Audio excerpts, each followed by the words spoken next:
Hey, what's going on everyone? Today's video is going to cover the theory portion of fishing Marina del Rey. Okay, Marina del Rey is part of the Santa Monica Basin, and if you've been following me on YouTube, this entire bay should look kind of familiar to you. So MDR is right here, and this is Redondo Beach, which is typically where I fish out of nowadays. So when I began kayak fishing, all I did was fish MDR, and to its credit, it's a pretty beginner-friendly venue. Now, Redondo Beach is much more varied. You have the underwater canyon here, and then you have the kelp beds here. In comparison, MDR is fairly featureless, but it does have its perks. Let me zoom in here.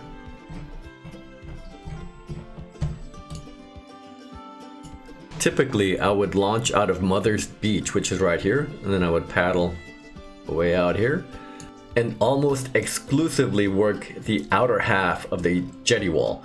And this jetty wall was fairly productive because it is not connected to land. So the shore-based fishermen wouldn't pressure it to the same degree that the King Harbor breakwall is pressured. So I've hooked into what I thought was a yellowtail and gotten towed backwards. I've hooked into a white sea bass that I lost at the side of the boat. So yeah, on occasion there are some big fish that hang out here. At this point, let me dispense some advice to new kayakers. Generally, you don't want to fish the mouth of the breakwalls here or here because, again, there are a lot of boats that come in and out, and some of them just aren't really aware of kayak fishermen or simply don't care. So yeah, stay away from the mouths of the harbor. Either work the middle portion of the inside of the wall or come on out and work the outer wall. But again, stay away from the lanes. But nowadays, I'm a little more comfortable with venturing out. So let's zoom out and take a tour virtually. So way out here, you see the beginnings of a small underwater canyon, especially when compared to Redondo Beach. But this right here is about 5 miles away from the breakwall. So I'm gonna say that's probably off limits for most people. Here you have the Star of David, and that is about 4 miles away. So let's take a look. The Star of David is a shipwreck, and this is a pretty cool picture. And it's some kind of a ship. It's about 75 feet long, which is small in comparison to the Palawan wreck out of Redondo. And here are the GPS coordinates here. And it looks like, unfortunately, unlike the Palawan wreck, which was sunk on purpose, this ship sank accidentally. It took on water. The problem with this point of interest is that it is in a northwest direction out of the mouth of the harbor. And in this entire area, the winds will generally blow out of the south or southwest. So once you're done fishing, you're looking at a 4-mile paddle back, and you might be facing a crosswind at best and maybe even a headwind, and that I cannot recommend. But there is an area of interest that's about 1.5 miles away. Let me zoom in. This is where Google Maps is so amazing. I mean, like, through a computer screen, you can see the underwater topography and even points of interest. Just amazing. So I think this area right here is called the Marina del Rey Artificial Reef. And as you can see from the formation, it's man-made. Essentially, I think it's just a collection of pilings and concrete in the middle of nowhere. And as you know, any kind of structure is better than no structure at all. Okay, let's go ahead and drop a waypoint. And that way we can see the coordinates. Okay, so here we are. Now, if you go out here, don't expect to see like huge marks on your fish finder. When you have like slabs of concrete and some pilings, it can be very subtle, especially if you're not zoomed in on the bottom. I mean, literally, it could be a collection of little bumps on the seafloor. Okay, let's take a look at logistics. I'm gonna cancel out of here, zoom out. And with MDR, there are 3 places to launch, and I'm going to kind of detail all 3 of them. Okay, here I'm gonna split the screen and focus in on launch point number 1, which is Mother's Beach. So on the left-hand side, I'm gonna zoom way in here. Okay. So this is Mother's Beach here, and I'm going to list the pros here and the cons here. So first of all, there's a wash-off station. So after you're done fishing, there is a wash-off station like right around here where you can have access to fresh water. The parking is close by and it's safe. Basically the entirety of MDR is pretty safe. Now Mother's Beach is recessed way inside the harbor. So there isn't a lot of water circulation. So after a good rain, a lot of like bad water kind of collects and stays here for a long time. So, you know, be careful after a good hard rain. The second con is rays. During some of the warmer months, I think, a lot of rays hang out here by the beach.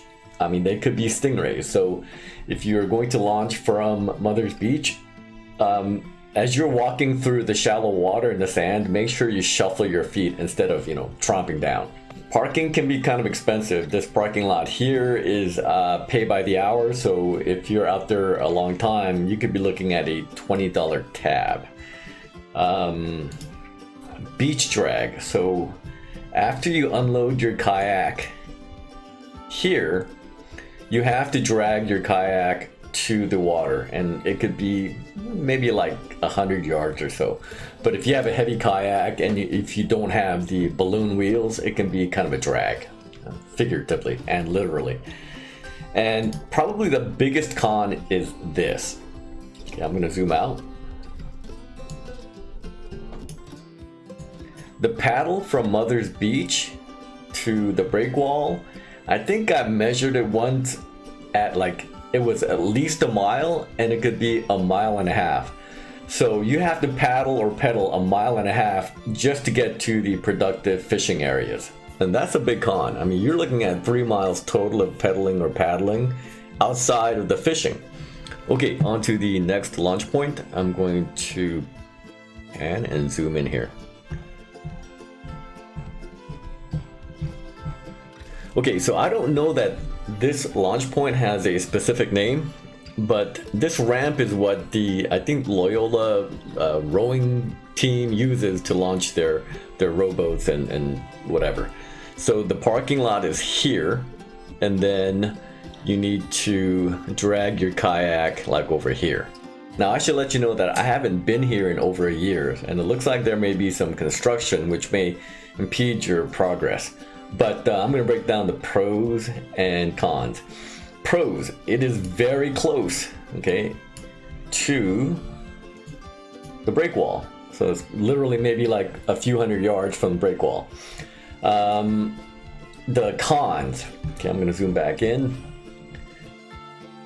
This parking lot and this area in general is the dodgiest, okay? So I've had a buddy's gear stolen while he was locking up his car from this ramp. This ramp is steep, and toward the bottom portion it can be like full of algae, and it's slippery. So there's that. The parking again is by the hour, so it can be pretty expensive, and it's a small lot. So unless you launch like super early or super late, then parking might be an issue. So in general, given the fact that you may have some construction issues, I probably wouldn't recommend launching out of here. But if you want to cut right to the chase, this is it. Finally, the third launch point is the one I would probably recommend, and it is the launch point that boaters will use. And I'm going to zoom in here. Okay, so we'll start with pros. The parking lot is huge, and the parking is cheap. It's a flat rate parking of $10. And there are 3 lanes here, so you probably won't have to deal with much in terms of, you know, launch and landing traffic. And I'm going to zoom in some more here. This launch is about as easy as it gets, right? The grade is very, very easy. And these lanes are huge. So in terms of all the Santa Monica Bay launch points, in terms of just launching, it's probably the easiest. And really, the only con is that it's still a little bit of a longish paddle from the launch point to the break wall, but still better than Mother's Beach. Okay, in terms of where you want to fish, let's assume that you're just kind of starting out and you launch either Mother's Beach or the boat ramp. What you want to do is there are a couple of spots that are typically better than the other spots inside the harbor. And the first one is here. I'm going to zoom in here. See if I can find this. Here we go. Okay, this right here is a bait barge, and this is where the party boats and boaters come in and get live bait. So as you might imagine, if you are a fish or a pelican or a seagull, you're going to want to hang out like near here. And this is also a pay to play, so you pay 10 bucks and you can actually get on here and they'll give you bait for the 10 bucks and you can fish off of the dock. So as a kayak fisherman, you know, I wouldn't like crowd them and fish right here, but what you could do is maybe like make a couple of passes and troll the bottom for halibut.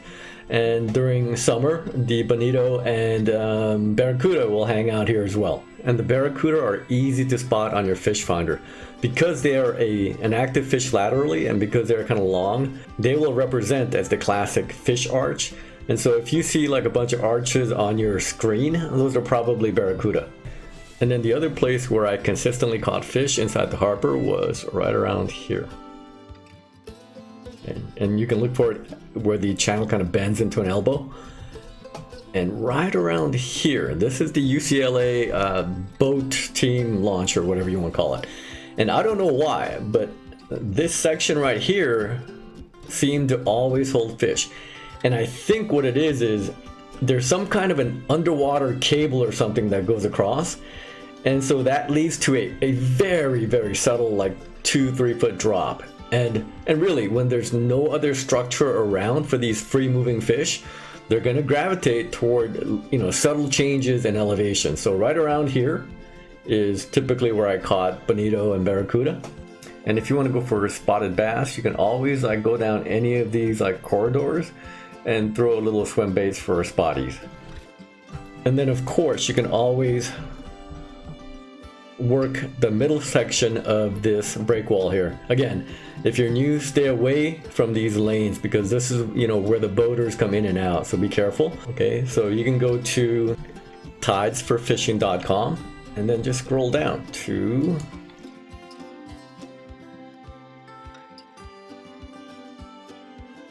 this section right here. Okay, if you don't want to get into the science of it, just look for a number here, coefficient column, where it's high, like 80 or above. And that means that the water is going to be moving around, and typically, again, everything else being equal, when the water's moving, the fish are going to be more apt to bite. In terms of gear, you don't need anything fancy. You know, a little spinning outfit, maybe about 12 to 15 pound fluorocarbon leader. And the one lure that I always kind of liked universally was the rattle trap and half ounce in this color. I think they call it, what is it? Chrome blue black. And because this lure is a sinking lure, if you want to troll it up top, you paddle a little bit faster. If you want to work the lower part of the water column, you just troll a little bit slower. And you can always fan cast it and search for fish that way. If you want to fish the outside of the break wall, I suggest you start here because the current will kind of push you this way. And just let the current kind of drift as you work the wall here. Again, about 35-40 feet, so you could work the top part of the water column for calico. And then if you also want to try for bottom fish, you can also maybe put down like a 2-3 ounce weight with some squid. Okay, that about sums it up in terms of logistics. Hey, at this point, I have a quick favor to ask. If you could hit the subscribe button and maybe the like button as well, I would really appreciate that. Sometime soon, I'm gonna get out here and go full on nostalgia and come out here and fish. Maybe try to hit the artificial reef. If you are a newbie, before launching anywhere, okay, always go to some kind of a site that shows you the forecast. A quick and dirty one is spitcast.com. Okay. As always, thank you for tuning in. I appreciate you. Get out there, have fun, be safe, and we will see you soon. Bye for now.